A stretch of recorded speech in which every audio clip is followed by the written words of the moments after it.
Qonnaan bultoonnii fi horsiisee bultoonni bu'aawwan teekinooloojii ammayyaatti fayyadamanii oomishaa fi oomishtummaa isaanii akka dabalaniifis ta'e rakkoolee isaan mudataniif furmaata akka argataniif damee qonnaa karaa diijitaalaan deeggaruuf xiyyeeffannoon kennamee fi hojjetamaa jira. Mariin paanaalii qonna diijitaalessuu fi hojiilee hanga yoonaatti hojjetaman irratti fuulleffate guyyaa irraa godambaa saansiitti taa'ameera.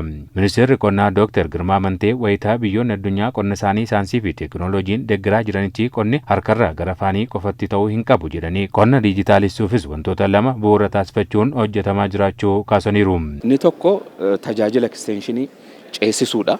Kanaaf roodmaappiin qonna dijitaalaa ilaalcha keessa karaa galcheen tajaajila ekstenshinii kennuu kan jedhu kana tajaajilli ekstenshinii kana booda hojjetaa misoomaatiin ganda duwwaarratti kan kennamu tun ta'an qonnaan bultoonni keenya karaa bilbilaatiin karaa tajaajila adda addaatiin tajaajila ekstenshinii argachuu danda'u jechuudha. Inni lammaffaa hojii kana keessaati xiyyeeffannoon itti kennamu ragaadha. Ragaan akkamittiin gandarraa ka'ee hanga federaalaatti walitti qabama. Ragaa akkamitti dhufa? Akkamittiin dhufa?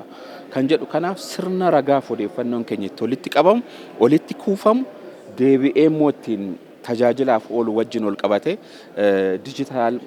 qonna dijitaalaa kana keessatti xiyyeeffannoo addaatiin hojjechaati kan jirru. Ragaan qooda fudhattootaa dhimma qonnaa keessa jiran gandarraa eegaluun harcaatii tokko malee ministeericha bira akka ga'uufis falli kaa'amee hojjetamaa jiraachuus himaniiru. Ragaa qonnaa kan gandarraa hanga federaalaatti qooda fudhattoonni hunduu keessatti ragaan isaanii walitti qabamuu fi daataa sana isaanis argatanii itti fayyadaman goona jenneetu hojjechaa jirra.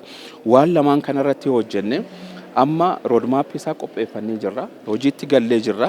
Qonnaan bulaan keenyas teekinooloojii kanatti fayyadamuu jalqabee jira. Isa kana babal'isuudha amma kan nu hafu. Kanaaf agarsiisni asitti gaggeessine kunis kanaaf fedhii uumuudha. Fedhiin erga uumamee booda ol barbaaduun hin jiraata. Isa kana ariifachiifne kan itti deemnu ta'a jechuudha. Daayirikteera olaanaan tiraansfoormeeshinii qonna Itoophiyaa Dr. Mandafiroo Nugusee akka jedhanitti oomisharraa jalqabee hanga gabaaf ga'utti qonnaan bulaas ta'e horsiisee bulaan odeeffannoo qonnaan wal qabatan gahaa argatee dorgomaa akka ta'uuf hojjetamaa jiraachuu dubbataniiru.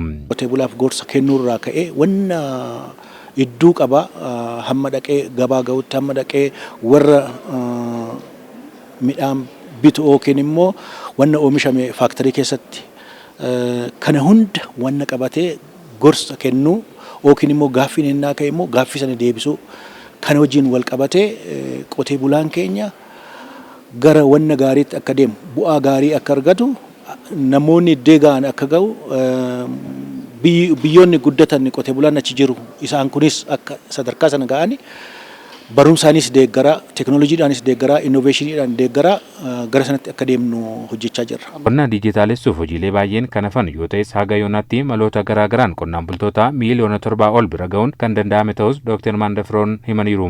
Appilikeeshiniiwwan adda addaatu jira. Appilikeeshiniin 828 jennu kun qotee bulaa miiliyoona 7 bira ga'eera. Kaanillee gabaarratti illee 67 jenna innillee gara qotee bulaa 300 bira ga'eera. Diijitaal ministeera innoveeshinii fi teekinooloojii Huriyaa Alii akka jiranitti karoora Itoophiyaa diijitaalessuuf qabamee hojjetamaa jiru keessatti seektarri qonnaa kanneen xiyyeeffannoon dursaa kennameef keessaa tokko ta'uu kaasanii kun immoo oomishaa fi oomishtummaa dabaluuf dubbii ijoo ta'uu himaniiru. ግብርና ላይ የተሰማሩ ማናቸውም ተቋማት መረጃ ሲኖራቸው dhaabbileen qonna irratti bobba'an kamuu odeeffannoo yoo qabaatan odeeffannichi murtee sirrii ta'e akka isaan murteessan isaan taasisa. Oomisha isaanii irratti xaa'oo fi sanyii filatamaa akkamii fayyadamuu akka qaban isaan gargaara. Kun immoo hojii bu'a qabeessa ta'e akka hojjetaniif isaan fayyada. Akka mana hojii keenyaatti wantoota lama akka furmaataatti qabannee irratti hojjechaa jirra. Tokkoffaan pilaatfoormii akka qabaatu gochuudha. Agrii pilaatfoormii kan jennuudha. Kanaan odeeffannoo sirrii akka argatan gochuudha. Inni lammaffaan immoo agrii teek jennuudha. Kun damee dhuunfaas ni jajjabeessa, carraa hojii bal'aas ni uuma.